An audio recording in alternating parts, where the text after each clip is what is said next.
Hello అండి, welcome to government jobs portal.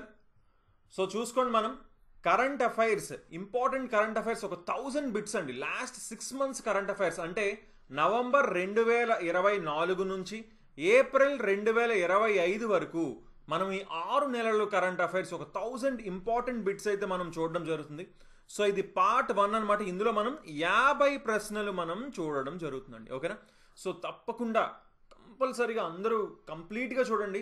And ఈ వీడియోకి నేను ఒక టార్గెట్ ఇస్తున్నా, 1000 లైక్స్ అయితే మీరు ఖచ్చితంగా దీన్ని ఫినిష్ చేయాలి. అండ్ 1000 లైక్స్ ఫినిష్ చేసిన వెంటనే మనం పార్ట్ 2 అయితే అప్లోడ్ చేయడం జరుగుతుంది అనమాట. ఓకేనా? సో తప్పకుండా కంప్లీట్గా చూడండి. అలాగే చూసుకోండి, మనకి ఆర్ఆర్బి గ్రూప్ డికి సంబంధించి మనకి మ్యాథ్స్ అండ్ రీజనింగ్ క్లాసెస్ అనేవి మన యాప్లో అవైలబుల్గా ఉన్నాయన్నమాట. 150+ గంటల క్లాసెస్ అనేవి ఉంటాయి. Both English and Telugu medium స్టూడెంట్స్కి అర్థమయ్యే విధంగా ఉంటాయి. అండ్ 6 నెలల వ్యాలిడిటీ కేవలం 500 రూపాయలు మాత్రమే. వీటితో పాటు ఒక 10 ప్రీవియస్ పేపర్స్, ఒక 10 మోడల్ పేపర్స్ వస్తాయి. అలాగే మ్యాథ్స్ ఫార్ములాస్ కూడా మనకు రాబోతున్నాయి అనమాట వీటితో పాటు. సో తప్పకుండా ఇంట్రెస్ట్ వాళ్ళు జాయిన్ అవ్వండి. ఒక 10% ప్రెజెంట్ డిస్కౌంట్ అయితే ఉంది, సమ్మర్ సేల్. ఓకేనా? సో కొన్ని రోజులు మాత్రమే ఉంటుంది. సో తప్పకుండా యూటిలైజ్ చేసుకోండి. సో ఓకే, ఇంకా లేట్ చేయకుండా ఫస్ట్ క్వశ్చన్ మనం చూద్దాం. Who won the best picture award at the 97th Academy Awards 2025? 97వ అకాడమీ అవార్డుల్లో ఉత్తమ చిత్రం అవార్డు ఎవరికి లభించింది అంటున్నారు. అకాడమీ అవార్డ్స్ అంటే నథింగ్ బట్ ఆస్కార్ అవార్డ్స్ అండి. ఏ సినిమాకి వచ్చాయి? ఏ ఫిలింకి? అనోరా ఫిలింకి రావడం జరిగిందనమాట బెస్ట్ పిక్చర్ అవార్డు. ఓకేనా? Very very important. చూసుకోండి, అనోరా మూవీకి వచ్చేసి బెస్ట్ పిక్చర్ అవార్డు వచ్చిందనమాట. 97వ ఆస్కార్ అవార్డులో అనోరా ఉత్తమ చిత్రం అవార్డు పొందింది. అలాగే దాని దర్శకుడైన షాన్ బేకర్కి ఉత్తమ డైరెక్టర్, ఓకేనా, బెస్ట్ డైరెక్టర్ అవార్డు కూడా గెలుచుకున్నారు. అలాగే అందులో యాక్ట్రెస్ మైకీ మ్యాడిసన్, ఇందాక మనం ఫోటో చూస్తున్నాం కదా, మైకీ మ్యాడిసన్కి బెస్ట్ యాక్ట్రెస్ అవార్డు కూడా మనకి రావడం జరిగింది అన్నమాట, ఉత్తమ నటి. ఓకేనా? సో అలాగే ఆస్కార్స్లో కొన్ని ఇంపార్టెంట్, మొత్తం అన్ని డీటెయిల్స్ ఎక్కడైతే ఇచ్చాం, బట్ అందులో కొన్ని ఇంపార్టెంట్వి మనం ఒకసారి చూద్దాం. Best actor in leading role వచ్చేసి ఆడ్రియన్ బ్రోడీ ద బ్రూటలిస్ట్ అనే సినిమాకి. అలాగే లీడింగ్ రోల్ ఫిమేల్ ఆల్రెడీ మనం చూసాం, మైకీ మ్యాడిసన్ అనోరా ఫిలింకి. అలాగే డైరెక్టర్ చూసాం మనం, సిఎన్ బేకర్ అనోరా ఫిలింకి. అలాగే ఇంటర్నేషనల్ ఫీచర్ ఫిలిం వచ్చేసి ఐ ఆమ్ స్టిల్ హియర్ బ్రెజిల్ది. అలాగే మనం చూసుకుంటే ఇంకా బెస్ట్ పిక్చర్ అనోరా కూడా మనం చూసాం. ఓకేనా? సో ఇవి ఇంపార్టెంట్ అని చెప్పుకోవచ్చు, బట్ మిగతావి కూడా ఒకసారి అయితే జస్ట్ అలా చూసుకోండి. ఓకేనా? ఓకే. సో నెక్స్ట్ మనం సెకండ్ క్వశ్చన్ చూస్తే, who was named entrepreneur of the year in Forbes India leadership awards 2025? Forbes India leadership awards 2025లో ఎంటర్ప్రెన్యూర్ ఆఫ్ ద ఇయర్ ఎవరు అని అంటున్నారు. ఎవరు? సుపం మహేశ్వరి గారు. ఇతనే అనమాట. ఇతను ఎవరు? ఈ ఫస్ట్ క్రై బయట అవుట్లెట్స్ చూసి ఉంటారు కదా, బేబీ ప్రోడక్ట్స్ అవి అమ్ముతుంటారా, యా, ఆ ఫస్ట్ క్రై యొక్క సిఈఓ. ఓకేనా? ఫస్ట్ క్రై యొక్క ఫౌండర్ సుపం మహేశ్వరి గారికి ఈ entrepreneur of the year award అయితే రావడం జరిగింది. ఎవరు ఇచ్చారు ఇది క్లియర్గా చూసుకొని, ఫోర్బ్స్ ఇండియా లీడర్షిప్ అవార్డ్స్ 2025లో ఇతనికి ఈ అవార్డు అయితే రావడం జరిగిందనమాట. చూసుకోవచ్చు ఒకసారి, ఈ ఫోర్బ్స్ ఇచ్చిన అవార్డ్స్ అన్నీ కూడా మనం ఇక్కడ ఇచ్చాం. సో చూడండి, మెయిన్ ఇంపార్టెంట్ అయితే ఈ రెండు కూడా వెరీ వెరీ ఇంపార్టెంట్ అనమాట. ఒకటి ఎంటర్ప్రెన్యూర్ ఆఫ్ ద ఇయర్ చూసాం, సుపం మహేశ్వరి ఫస్ట్ క్రై. ఓకేనా? Leadership in baby and kids retail market first cry అనే అవుట్లెట్స్ ఉన్నాయని చెప్పుకున్నాం కదా. సిఇఓ ఆఫ్ ద ఇయర్ చూసుకోండి, రాజేష్ జేజురీకర్, మహేంద్ర అండ్ మహేంద్ర. ఓకేనా? సో ఆటోమొబైల్ సెక్టర్లో మహేంద్ర తెలుసు కదా. So CEO of the year కేటగిరీలో మనకు అవార్డు వచ్చింది ఎవరికి? రాజేష్ జేజురీకర్కి రావడం జరిగింది. అలాగే ఒకసారి మిగతావన్నీ కూడా ఒకసారి చూసుకోండి, వెరీ వెరీ ఇంపార్టెంట్ అన్నమాట ఈ అవార్డ్స్ అనేవి. సో నెక్స్ట్ థర్డ్ క్వశ్చన్ చూస్తే, what is the name of the new immigration bill introduced in 2025? 2025లో ప్రవేశపెట్టిన కొత్త వలసదారుల చట్టం పేరు ఏమిటి అంటున్నారు. దాని పేరేంటండి? Immigration and foreigners bill 2025. ఓకేనా? సో అసలు ఏంటి ఈ బిల్లో ఇక్కడ ఏం చెప్తున్నారు అంటే, ఇది అంటే ఫారినర్స్ మన ఇండియాకి వస్తారు కదా, వాళ్ళకి ఇంతకుముందు ఒక 4 చట్టాలు అనేవి ఉండేవన్నమాట, పాతవి. ఆ 4టిని రద్దు చేసి కొత్తగా దీన్ని తీసుకొచ్చారు, ఇమిగ్రేషన్ అండ్ ఫారినర్స్ బిల్ 2025 అనమాట. ఎందుకు తీసుకొచ్చారు అంటే చాలామంది ఉండిపోవడం, అంటే కొన్ని అక్కడ ఇల్లీగల్ స్టే, అలాగే మనకి ఆ రిజిస్ట్రేషన్ ప్రాపర్గా చేసుకోకపోవడం, స్ట్రిక్ట్ ఎంట్రీస్ని పెట్టడానికి, ప్రాపర్గా మొత్తానికి ఆ సెక్యూరిటీని పెంచడానికి మనకి ఈ కొత్త బిల్స్ అనేవి తీసుకొని రావడం జరిగిందనమాట. అయితే చూసుకోండి, పాత 4 చట్టాలు ఏవైతే మనకు ఇప్పుడు రద్దు చేయబడ్డాయో అవి ఇక్కడ మీరు చూడొచ్చు. The passport entry into India act 1920, అలాగే the registration of foreigners act 1939, the foreigners act 1946, the immigration carriers liability act 2000. ఈ 4టిని రద్దు చేసి ఇప్పుడు ఏంటి కొత్తగా ఏం తీసుకొచ్చారు? ఇమిగ్రేషన్ అండ్ ఫారినర్స్ బిల్ 2025ని పట్టుకొని రావడం జరిగిందనమాట. So next 4th question, which country emerged as the largest arms importer between 2020 to 2024 according to SIPRI.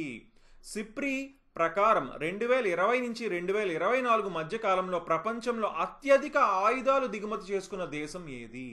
SIPRI అంటే చూడండి, Stockholm International Peace Research Institute. So ఏ దేశం ఈ 4 సంవత్సరాల్లో ఎక్కువ ఆయుధాలని దిగుమతి చేసుకుంది? ఈజీగా గెస్ చేయొచ్చా? ఉక్రెయిన్ అని. ఎందుకు? అక్కడ వార్ జరుగుతుంది కదా. సో యుక్రెయిన్ వచ్చేసి మనకి టాప్ ఇంపోర్టర్ అయ్యిందనమాట. ఎందువల్ల? రష్యా యుక్రెయిన్ వార్ వల్ల.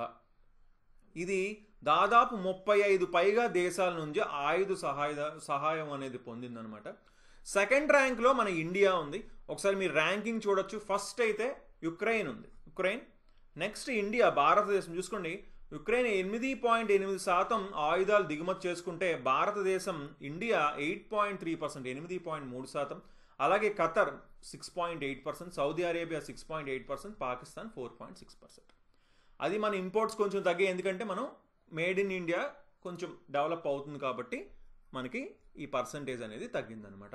So next 5th question, which country awarded prime minister Narendra Modi its highest civilian honour in March 2025? 2025 మార్చిలో ఏ దేశం భారత ప్రధాని నరేంద్ర మోదీకి అత్యున్నత పౌర పురస్కారాన్ని అందించింది అంటున్నారు? ఏ దేశం అండి? మారిషస్.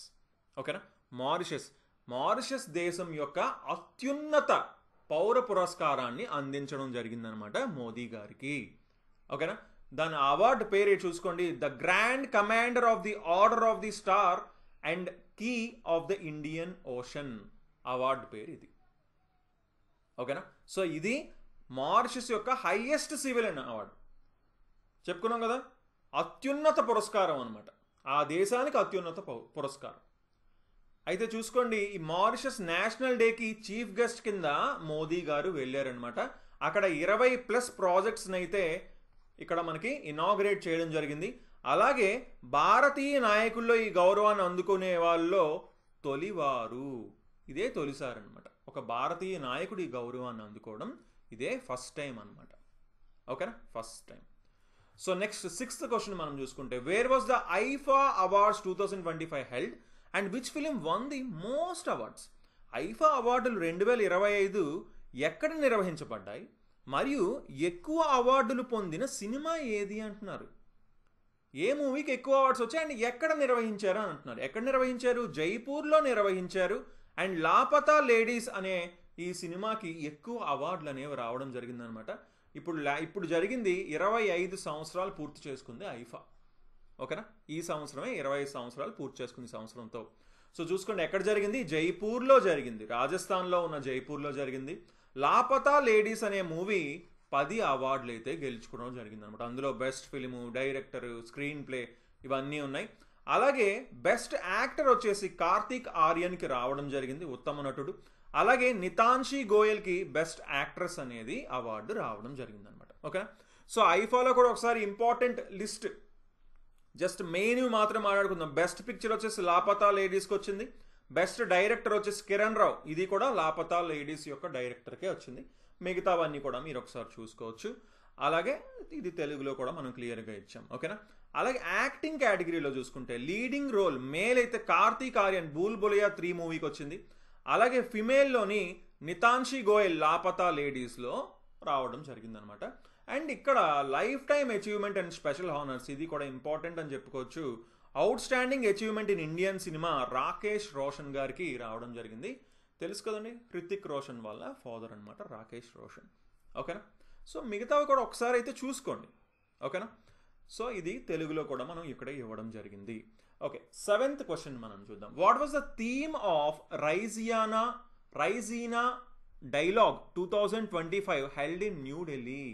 2025లో న్యూఢిల్లీలో నిర్వహించిన రైజీనా డైలాగ్ థీమ్ ఏమిటి అంటున్నారండి.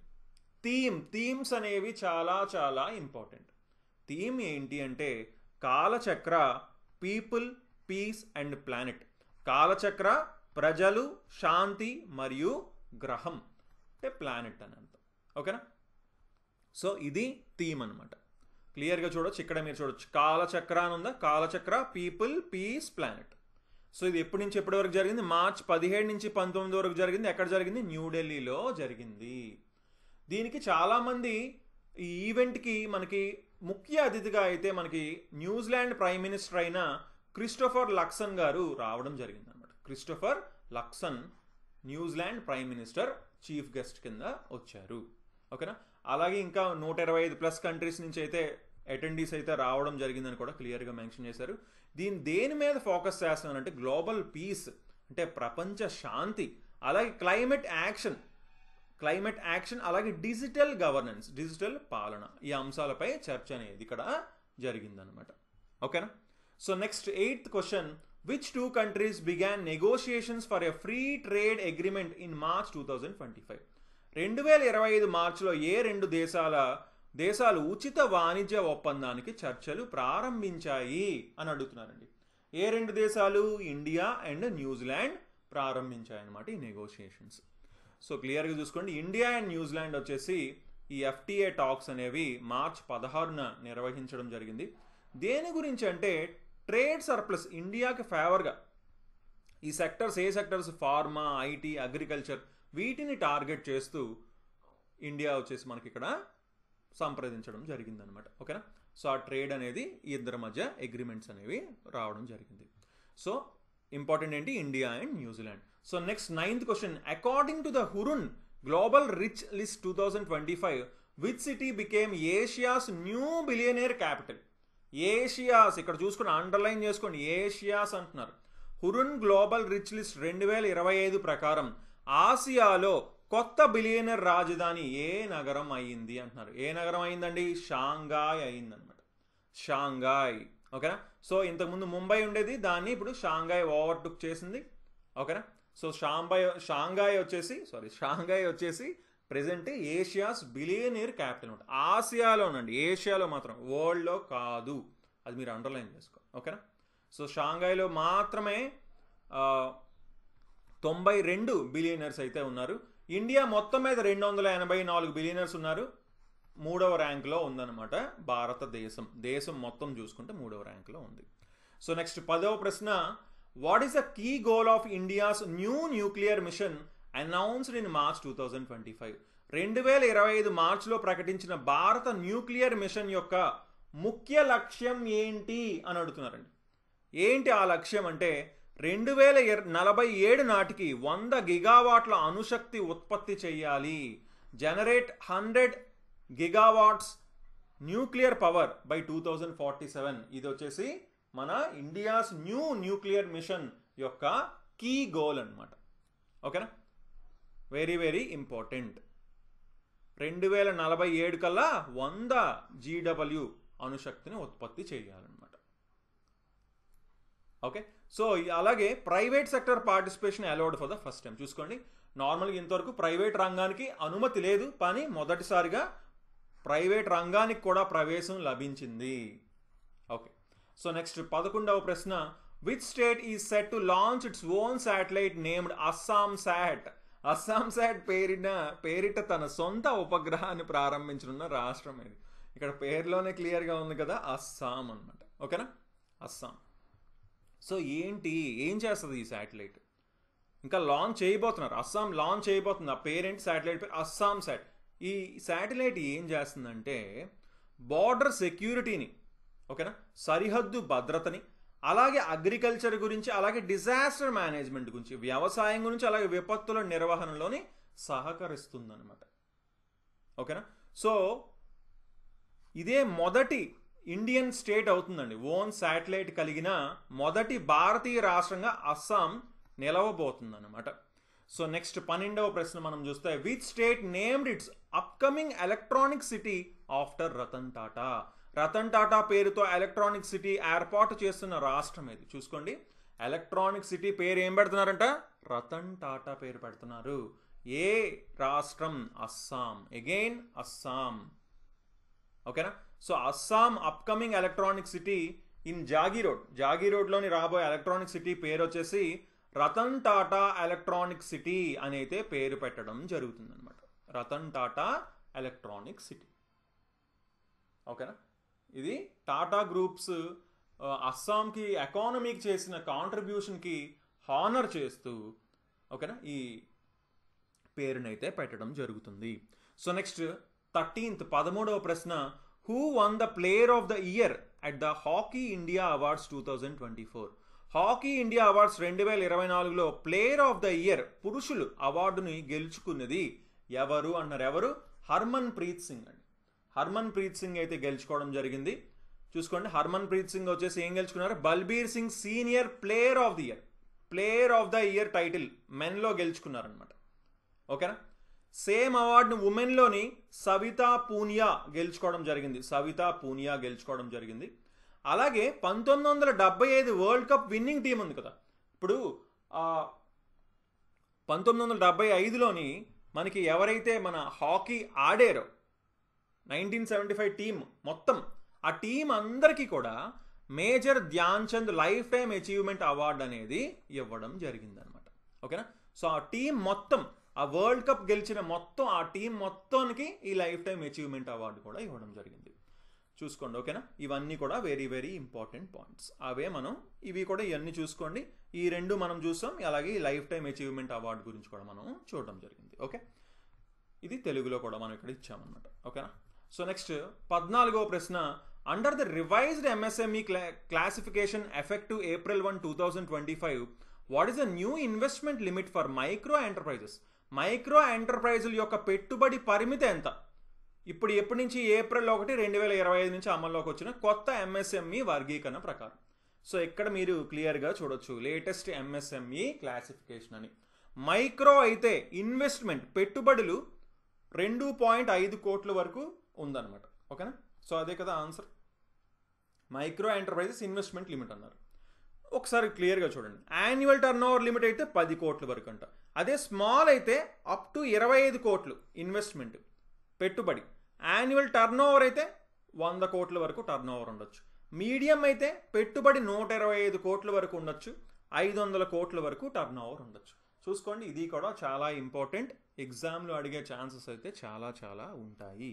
సో నెక్స్ట్ చూసుకోండి. ఓకే, అదే ఇక్కడ మనం అయితే క్లియర్గా ఇవ్వడం జరిగిందనమాట. So next 15th question, what is the purpose of the revised livestock health and disease control programme? LHDCP అంటున్నారు. సవరించిన పశువుల ఆరోగ్యం మరియు వ్యాధి నియంత్రణ కార్యక్రమం యొక్క ముఖ్య ఉద్దేశం ఏంటి? ఒకసారి ఆప్షన్ జస్ట్ చూడండి, క్లియర్గా ఇక్కడ పేరులోనే ఉంది. ఏంటి? Control and prevent live stock diseases, అంతేనా? పశువుల వ్యాధులు నివారణ మరియు నియంత్రణ. ఓకేనండి. సో దీనికి చూసుకోండి, ఎంత? 3,880 కోట్ల రూపాయలు అనేవి అప్రూవ్ చేయడం జరిగింది అనమాట 2024-26కి గాను. అండ్ దీనికి ఇప్పుడు ఏంటి? ఈ కంట్రోల్ ప్రోగ్రామ్ పేరు కూడా ఏం పెట్టారు? పశు ఔషధి అని పెట్టారు. ఓకేనా? ఎయిమ్స్ టు కాంబాట్ ఏంటిని? FMDని, బ్రూసిలోస్ని, PPR, క్లాసికల్ స్వైన్ ఫీవర్ని, అలాగే లంపీ స్కిన్ డిసీజ్ని, ఇలాంటి వ్యాధులన్నింటినీ కూడా నివారించడం దీని లక్ష్యం అనమాట. ఓకే, సో నెక్స్ట్ 16వ ప్రశ్న, where is a ropeway project approved to connect Govind Ghat and Hemkund Sahib ji? చూడండి, గోవింద్ ఘాట్ నుండి హ్యామ్కుండ్ సాహిబ్ వరకు నడిపే రోప్వే ప్రాజెక్ట్ను ఎక్కడ ఆమోదించారు? ఎక్కడున్నాయండి ఇవి? ఉత్తరాఖండ్లో ఉన్నాయి. ఓకేనా? సో గవర్నమెంట్ అయితే అప్రూవ్ చేసింది రోప్వేకి. మరొక రోప్వే కూడా అప్రూవ్ చేసింది, అది కూడా మనం చూద్దాం. ఎక్కడి నుంచి ఎక్కడికి? ఇది గోవింద్ ఘాట్ నుంచి హ్యామ్కుండ్ సాహిబ్జీకి. ఓకేనా? మొత్తం 2,730.13 కోట్ల రూపాయల ప్రాజెక్ట్ అనమాట. 12.4 కిలోమీటర్లు అయితే ఈ జర్నీ, ఆ రోప్వే అనేది ఉండబోతుందని కూడా క్లియర్గా మనకి ఇక్కడ మెన్షన్ చేశారు. మోనో కేబుల్ అలాగే ట్రై కేబుల్ ఇక్కడ యూజ్ చేయడం జరుగుతుంది. ఇది పబ్లిక్ ప్రైవేట్ పార్ట్నర్షిప్లో నిర్మించబోతున్నారు అనమాట. ఓకేనా, చాలా చాలా ఇంపార్టెంట్ ఇది. అలాగే ఇంకొక రోప్వే గురించి చూడండి. ఇది 17th question. What is the cost of ropeway project approved between Sonprayag and Kedarnath అన్నారు. ఎక్కడి నుంచి ఎక్కడి వరకు? సోన్ ప్రయాగ్ నుండి కేదార్నాథ్ వరకు రోప్వే ప్రాజెక్ట్ ఖర్చు ఎంత అంటున్నారు. ఇదెంత?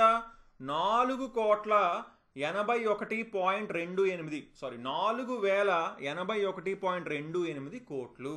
ఓకేనా, సో ఇది కూడా చాలా ఇంపార్టెంట్. ఇది ఎక్కడి నుంచి ఎక్కడి వరకు ఉన్నది? మొత్తం లెంత్ అయితే 12.9 కిలోమీటర్లు అయితే ఉన్నది. ఇది సుమారుగా రోజుకి 18,000 ప్యాసింజర్స్ని అయితే తీసుకెళ్తుందని చెప్తున్నారు. అలా ఇది 8 నుంచి 9 గంటల సమయం పడుతుంది. మామూలుగా ఏంటి, ఇప్పుడు నడుచుకుంటూ వెళ్ళాలి కదా మొత్తం అక్కడ. కానీ ఇప్పుడు ఆ 8 నుంచి 9 గంటలు పట్టే సమయాన్ని 36 నిమిషాల్లోనే వెళ్ళిపోయేలాగా ఈ రోప్వే అనేది మనకి ఇక్కడ నిర్మించడం జరుగుతుంది అనమాట. ఇంకా నిర్మించబోతున్నారు. ఓకేనా, సో దీనికి ఇక్కడ కూడా ఒక రోప్వే వస్తుంది. ఏంటి? సోన్ ప్రయాగ్ నుంచి కేదార్నాథ్, అలాగే మనకి గోవింద్ ఘాట్ నుంచి హేమ్కుండ్ సాహెబ్జీ వరకు ఇక్కడ ఒక రోప్వే. ఇది వేరు అది వేరు అనమాట రోప్వే. ఓకేనా, సో నెక్స్ట్ 18వ ప్రశ్న. Which state signed an MOU with the bill and Melinda gates foundation for AI based governance? AI ఆధారిత పరిపాలన కోసం బిల్ అండ్ మెలిండా గేట్స్ ఫౌండేషన్తో ఒప్పందం కుదుర్చుకున్న రాష్ట్రం ఏదండి? ఆంధ్రప్రదేశ్ కుదుర్చుకోవడం జరిగిందనమాట ఒప్పందం. ఓకేనా, ఆంధ్రప్రదేశ్ ఈ ఒప్పందం అనేది కుదుర్చుకోవడం జరిగింది. దేనికోసం? ఈ ఏఐని వినియోగించడం కోసం. ఎందులోని? హెల్త్ కేర్, ఆరోగ్యం, విద్య, వ్యవసాయం, ఉపాధి రంగాల్లోని ఎంప్లాయ్మెంట్, వీటన్నిటిలో కూడా ఏఐని ఇంటిగ్రేట్ చేయడానికి MOU అనేది కుదుర్చుకుందనమాట. ఓకేనా, సో నెక్స్ట్ 19వ ప్రశ్న.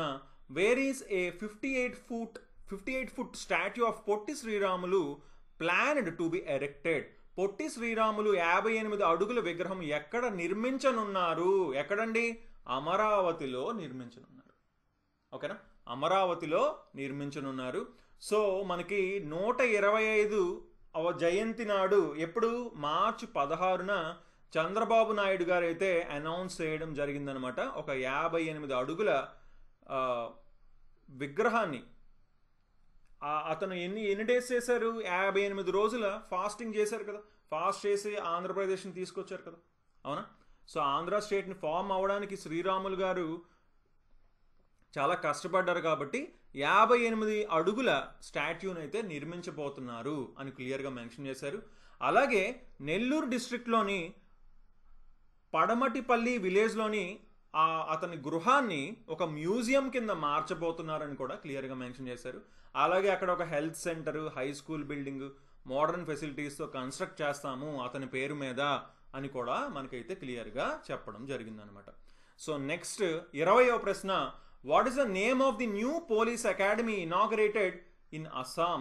అస్సాంలో ప్రారంభించిన కొత్త పోలీస్ అకాడమీ పేరేంటి? ఇక్కడే మీరు క్లియర్గా పేరు చూడొచ్చు. Lachit Borphukan Police Academy. Lachit Borphukan Police Academy. ఓకేనా, సో ఇతను ఒక జనరల్ అనమాట. అతను ఎవరు? ఆ పేరు ఎవరిది? ఒక జనరల్ది. ఇంతకుముందు ఒక జనరల్ది ఆ పేరుతో ఇక్కడ పోలీస్ అకాడమీని ఎవరు ఇనాగరేట్ చేశారు? అమిత్ షా గారు ఇనాగరేట్ చేయడం జరిగిందనమాట. సో నెక్స్ట్ 21వ ప్రశ్న.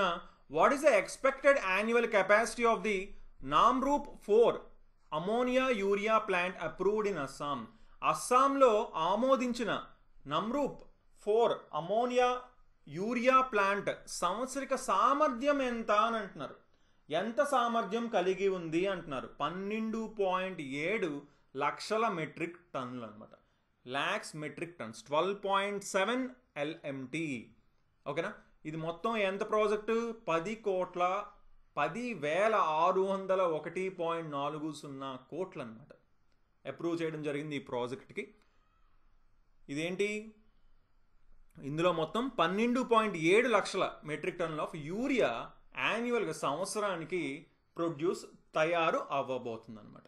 ఓకేనా, ఇది అక్కడ ఫెర్టిలైజర్స్ అవైలబిలిటీని బూస్ట్ చేస్తుంది, అలాగే లోకల్ ఎంప్లాయ్మెంట్ని కూడా, ఉపాధిని కూడా సృష్టిస్తుంది అనమాట. సో నెక్స్ట్ 22వ ప్రశ్న.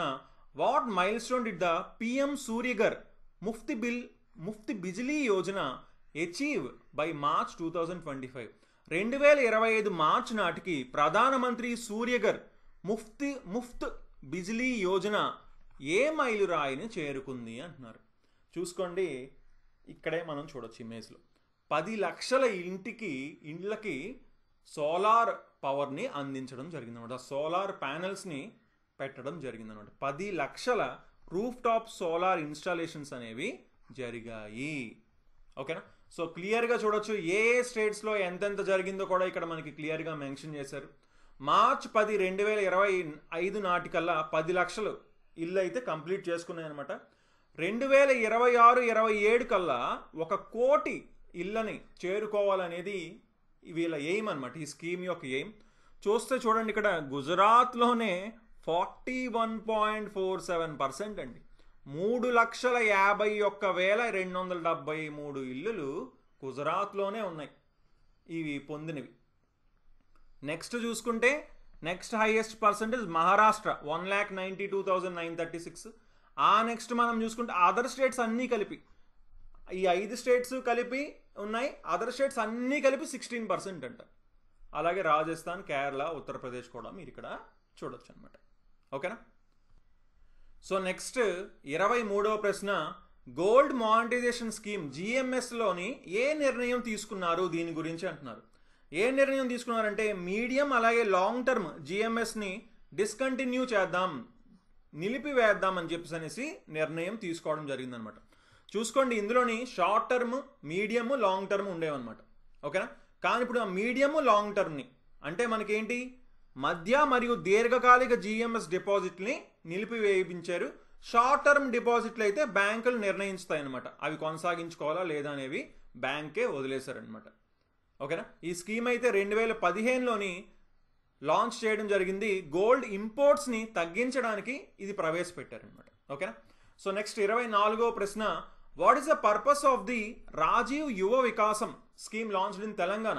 రాజీవ్ యువ వికాసం పథకం యొక్క ముఖ్య ఉద్దేశం ఏంటి అని అంటున్నారండి. ఏంటి ముఖ్య ఉద్దేశం? Self employment and economic support to youth, యువతకు స్వయం ఉపాధి మరియు ఆర్థిక సహాయం ఇదన్నమాట. ఓకేనా? రాజీవ్ యువ వికాసంలోని ఇక్కడ ఏం చేస్తున్నారంటే తెలంగాణ సీఎం లాంచ్ చేయడం జరిగింది రేవంత్ రెడ్డి గారు. 6,000 కోట్ల స్కీమ్ అనమాట ఇది. SC, ST, BC, minority, unemployed youth, ఎవరైతే జాబ్ లేకుండా నిరుద్యోగ యువత ఉన్నారో వాళ్ళకి ఆర్థిక సహాయం చేయడం. ఏంటి? ఎంటర్ప్రెన్యూర్షిప్ని ప్రమోట్ చేయడం. సో వాళ్ళు ఏమైనా బిజినెస్ చేద్దాం అని అనుకుంటే వాళ్ళు అక్కడ అప్లై చేసుకోవచ్చు అనమాట. యాక్చువల్లీ లాస్ట్ డేట్ కూడా అయిపోయింది అనుకుంటాను. సో దానికి అప్లై చేస్తే అప్పుడు గవర్నమెంట్ వాళ్ళకి నెసరీ ఫండ్స్ అనేది ఇవ్వడం జరుగుతుంది అనమాట. ఓకేనా? సో నిరుద్యోగాన్ని తగ్గించడం అలాగే స్వయం ఉపాధిని ప్రోత్సహించడం దీని ప్రధాన ఉద్దేశం అనమాట ఈ స్కీమ్ది. సో నెక్స్ట్ 25వ ప్రశ్న, what is the name of the pension initiative that AIIMS to unify all pension schemes. చూడండి, భారతదేశంలోని అన్ని పెన్షన్ పథకాలను ఏకం చేయడం కోసం ప్రారంభించిన పథకం పేరు ఏమిటి? అందరికీ తెలుసు, ఇక్కడే క్లియర్గా ఉంది, యూనిఫై అని క్లియర్గా ఉంది కదా, అవునా? సో ఇదేంటి? యూనిఫైడ్ పెన్షన్ స్కీమ్ అనమాట. Unified pension scheme. సో ఇందులోకి మొత్తం అన్నిటినీ కూడా తీసుకొద్దామని అనుకుంటున్నారనమాట, అనౌన్స్ చేసింది గవర్నమెంట్.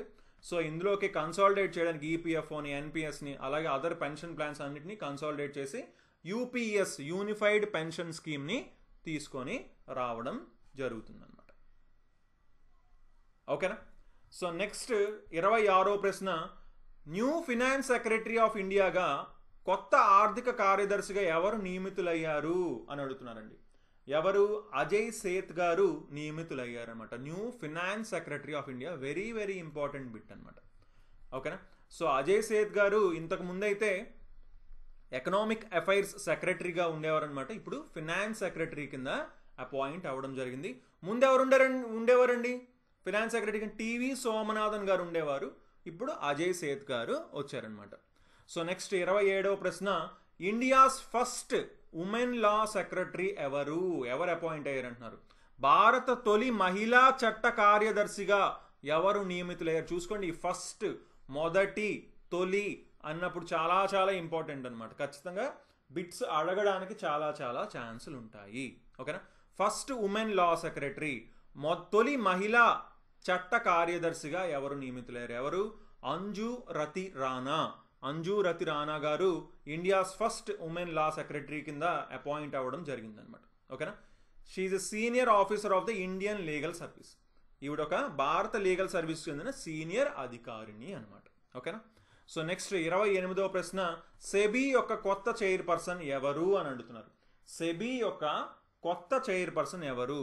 తుహిన్ కాంతా పాండే. తుహిన్ కాంతా పాండే గారు సెబీ యొక్క కొత్త చైర్పర్సన్ కింద అయితే అపాయింట్ అవ్వడం జరిగింది మార్చిలోనే. ఓకేనా. ఇంతకుముందు ఎవరు ఉండేవారు? మాధవి పూరి బుచ్ గారు ఉండేవారు. ఇప్పుడైతే తుహిన్ కాంతా పాండే రావడం జరిగింది. సో నెక్స్ట్ 29వ ప్రశ్న, హెచ్పిసిఎల్. హెచ్పిసిఎల్ అంటే హిందుస్థాన్ పెట్రోలియం కార్పొరేషన్ లిమిటెడ్ యొక్క చైర్మన్ అండ్ మేనేజింగ్ డైరెక్టర్ కింద ఎవరు వచ్చారు అంటే వికాస్ కౌశల్ గారు రావడం జరిగింది అనమాట. వికాస్ కౌశల్ గారు రావడం జరిగింది. Vikas Kaushal. So next, global system for mobile communications, GSMA అంటాం. జిఎస్ఎంఏ యొక్క చైర్పర్సన్ కింద ఎవరు అపాయింట్ అయ్యారు అని అడుగుతున్నారు. ఎవరండి?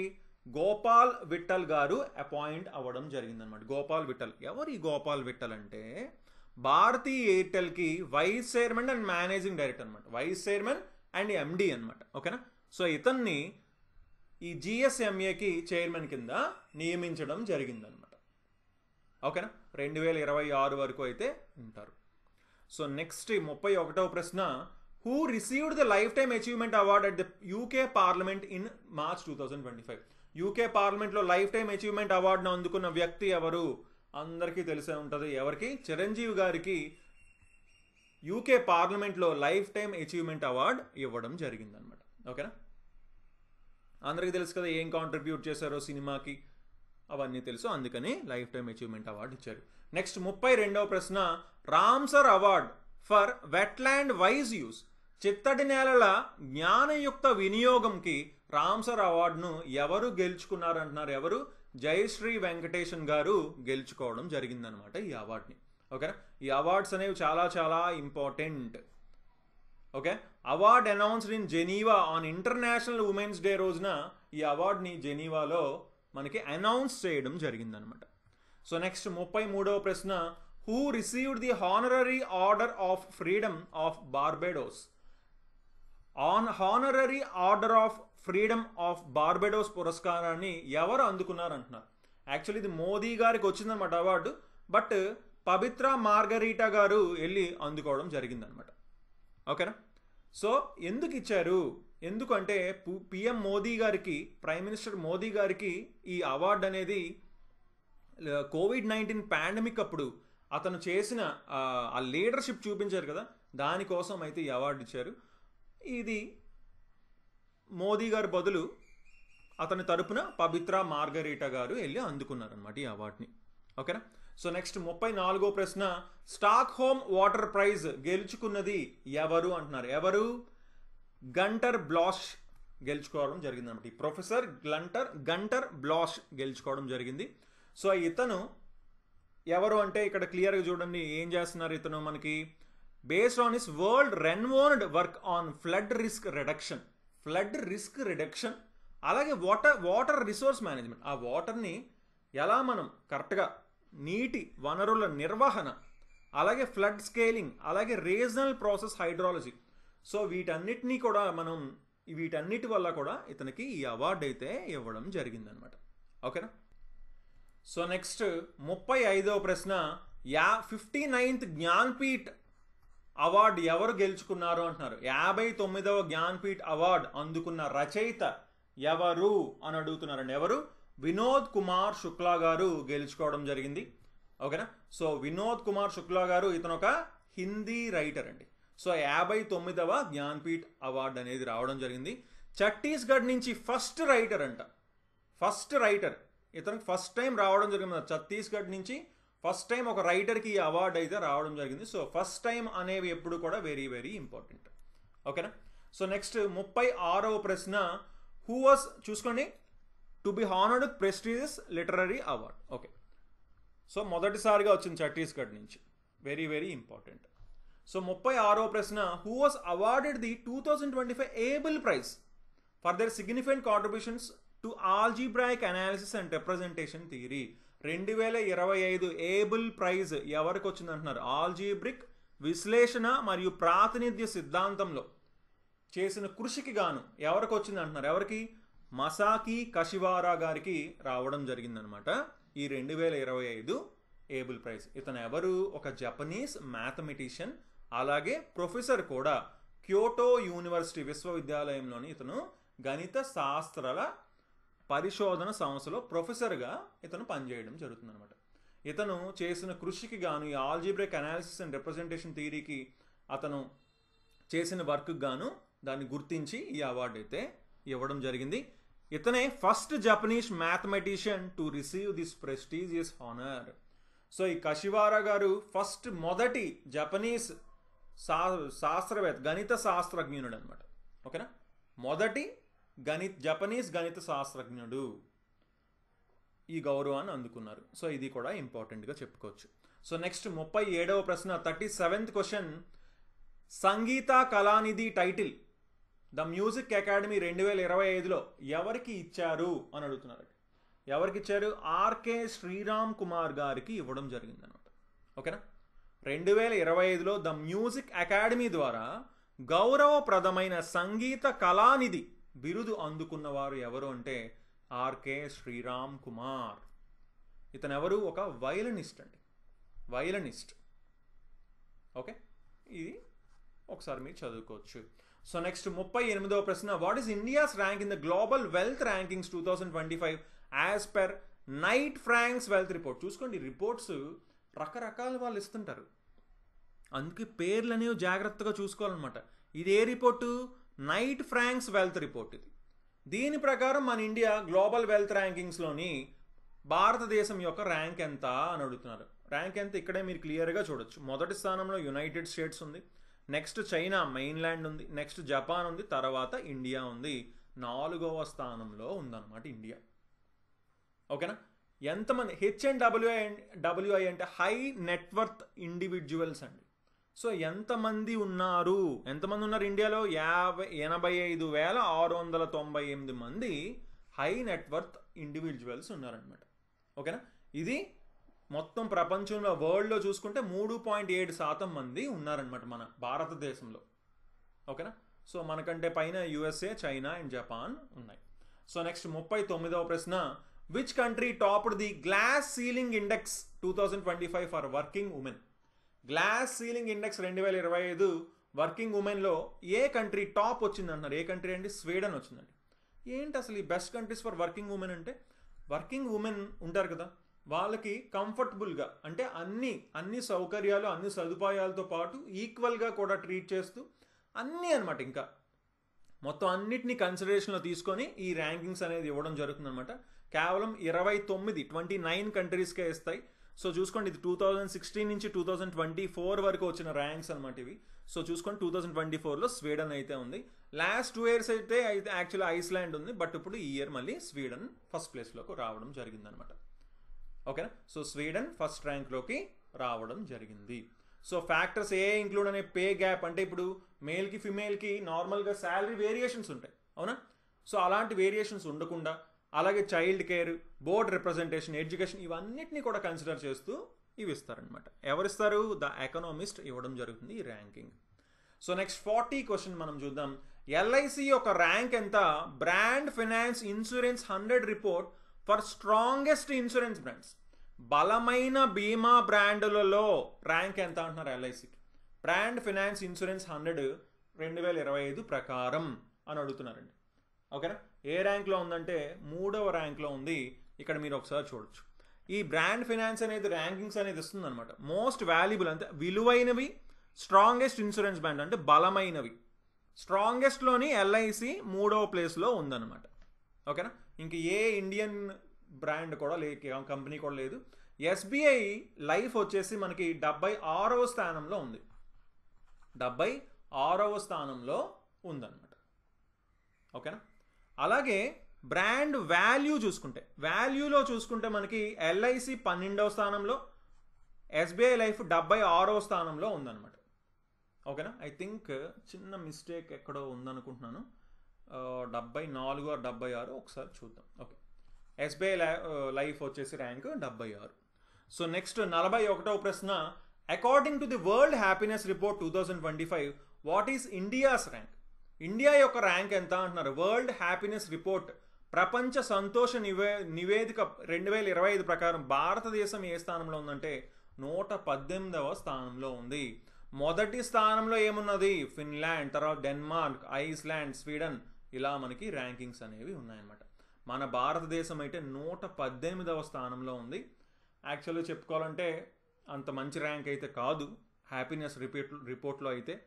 చూసుకోండి, యుక్రెయిన్, మోజంబిక్ ఇలాంటి ఎఫెక్టెడ్ కాన్ఫ్లిక్ట్ ఉన్న కంట్రీస్ కంటే కూడా మన ఇండియా ర్యాంక్ తక్కువ ఉందన్నమాట. ఎందుకంటే ఇవి చాలా ఫ్యాక్టర్స్ మీదే డిపెండ్ అయ్యి ఉంటాయి అన్నమాట. ఇవన్నీ ఫ్యాక్టర్స్ మీద కూడా డిపెండ్ అయ్యి ఈ ర్యాంకింగ్ అనేది ఉంటుంది. ఓకేనా? So next 42nd question, Hurun global rich లిస్ట్లోని ఏషియాలో రిచెస్ట్ పర్సన్ ఎవరు? ఆసియాలో అత్యంత సంపన్నుడు ఎవరు? అందరికీ తెలుసు, ఎవరు? ముఖేష్ అంబానీ గారు. సరే, ఇది ఏషియాలో అయితే ముఖేష్ అంబానీ, కానీ వరల్డ్లో అయితే ఫస్ట్ ఇప్పుడు ఎలాన్ మస్క్ ఉన్నారు. దేని ప్రకారం చూసుకోండి, హురన్ గ్లోబల్ రిచ్ లిస్ట్ 2025 ప్రకారం ఫస్ట్ ర్యాంక్ ఎలాన్ మస్క్, తర్వాత జెఫ్ బేజోస్, తర్వాత మార్క్ జూకర్బర్గ్, తర్వాత లారీ ఇల్సన్, వారెన్ బఫెట్, ఇలా మనకి ఉన్నారనమాట. ఓకేనా? సో ఏషియాలో చూసుకుంటే ముఖేష్ అంబానీ. ఓకేనా? సో ముఖేష్ అంబానీ గారు నెట్వర్త్ ఎంత అంటున్నారు? వీళ్ళు $110 బిలియన్ అని చెప్తున్నారు. ఓకేనా? సో నెక్స్ట్ 43వ ప్రశ్న, who is the first Indian women to be ranked among the world's top 10 richest women? చూసుకోండి, ఇంతవరకు రిచెస్ట్ మెన్ చూసాం, అంటే రిచెస్ట్ చూసాం, బట్ రిచెస్ట్ ఉమెన్ అని సపరేట్గా చూపిస్తున్నారు. కానీ అందులో తొలి భారతీయ మహిళ ఈ టాప్ 10లో స్థానం సంపాదించారు. ఆవిడ ఎవరు అంటే రోష్ని నాదర్ మల్హోత్రా గారు. ఈవిడ ఎవరు అంటే HCL టెక్నాలజీస్ యొక్క చైర్ పర్సన్ అనమాట. ఓకేనా? సో ఫస్ట్ ఇండియన్ ఉమెన్ కాబట్టి వెరీ వెరీ ఇంపార్టెంట్. ఓకేనండి, చాలా ఇంపార్టెంట్. మీరు ఒకసారి చూడొచ్చు, టాప్ 10 రిచ్ లిస్ట్ మీరు ఇక్కడ చూడొచ్చు. ఇక్కడ మనకి 5th ప్లేస్లో మనకి 1 2 3 4 5th ప్లేస్లో రోష్ని నాదర్ గారు ఉన్నారనమాట. ఇక్కడ మొత్తం ఎంత? 3.5 లక్షల కోట్లు అనమాట. ఓకేనా? సో నెక్స్ట్ 44వ ప్రశ్న, OAG రిపోర్ట్ ప్రకారం ఏ ఎయిర్లైన్ OAG నివేదిక ప్రకారం 2024లో ప్రపంచవ్యాప్తంగా సీటు సామర్థ్యంలో 2వ అత్యంత వేగంగా అభివృద్ధి చెందుతున్న ఎయిర్లైన్ ఏది? Which airline is second fast growing in seat capacity globally in 2024? చూసుకోండి, వేగంగా అభివృద్ధి చెందుతున్నది ఏది? 2వ స్థానంలో ఏది ఉందంటున్నారు? 2వ స్థానంలో అయితే ఇండిగో ఉందన్నమాట. ఓకే, మన భారతదేశానికి సంబంధించిన ఇండిగో ఎయిర్లైన్స్ అయితే 2వ స్థానంలో ఉంది. ఇది మనం చూసుకుంటే 10.1% సంవత్సరానికి ఇయర్ ఆన్ ఇయర్ పెరుగుతూ వెళ్తుంది. మొదటి స్థానంలో అయితే ఖతర్ ఎయిర్వేస్ ఉంది. ఇది 10.4% ఇయర్ ఆన్ ఇయర్ సంవత్సరానికి పెరుగుతూ వెళ్తుంది అనమాట. ఓకేనా? సో నెక్స్ట్ 45వ ప్రశ్న, ల్యాన్సెంట్ అనే జర్నల్లో ప్రచురితమైన అధ్యయనం ప్రకారం 2050 నాటికి భారతదేశంలో ఎంతమంది వ్యక్తులు అధిక బరువు లేదా ఊబకాయం పరిస్థితికి చేరుతారు అంటున్నారు. చూసుకోండి, చాలా ఇంపార్టెంట్. ఏంటి? 2050 నాటికి ల్యాన్సెంట్ అనే జర్నల్ ప్రకారం ఎంతమంది వస్తారు, ఎంతమంది అధిక బరువు లేదా ఊబకాయం పరిస్థితికి చేరుతారంటే 44.9 కోట్ల మంది అని చెప్పి ఆ జర్నల్ చెప్తుందన్నమాట, ల్యాన్సెంట్ అనే జర్నల్. ఓకేనా? సో ఇది అప్రాక్సిమేట్గా అప్పుడు పాపులేషన్కి 1/3 వంతు ఉంటుందని కూడా క్లియర్గా మెన్షన్ చేశారు. ఇందులో 21.8 కోట్ల మంది పురుషులు, అలాగే 23.1 కోట్ల మంది స్త్రీలు ఉంటారని కూడా వీళ్ళు మెన్షన్ చేయడం, మహిళలు ఉంటారని కూడా మెన్షన్ చేశారనమాట. So next 46th question, which Indian mission captured the first ever image of a solar flare kernel in the sun's photosphere? చూడండి, సూర్యుని ఫోటోస్ఫియర్లో సోలార్ ఫ్లేర్ కెర్నల్ను మొదటిసారిగా చిత్రీకరించిన భారత మిషన్ ఏది అంటున్నారు. ఏదండి? ఆదిత్య L1. ఏది? Aditya L1. So Aditya L1 వచ్చేసి క్యాప్చర్ చేయడం జరిగింది. Image of solar flare kernel యొక్క ఇమేజ్ని తీయడం జరిగింది అనమాట. అలాగే it observed both the photosphere and chromosphere layers of the sun. Photosphere అలాగే క్రోమోస్ఫియర్ లేయర్స్ని అబ్జర్వ్ కూడా చేయడం జరిగింది. ఓకేనా? సో నెక్స్ట్ 47వ ప్రశ్న, which state topped the medal tally at the Khelo India Para Games? KIPG అంటాం. Khelo India Para Games medals ఏ రాష్ట్రం ఎక్కువ గెలుచుకుంది అంటున్నారు. ఓకేనా, ఏ రాష్ట్రం అంటే హర్యానా ఎక్కువ గెలుచుకోవడం జరిగిందనమాట.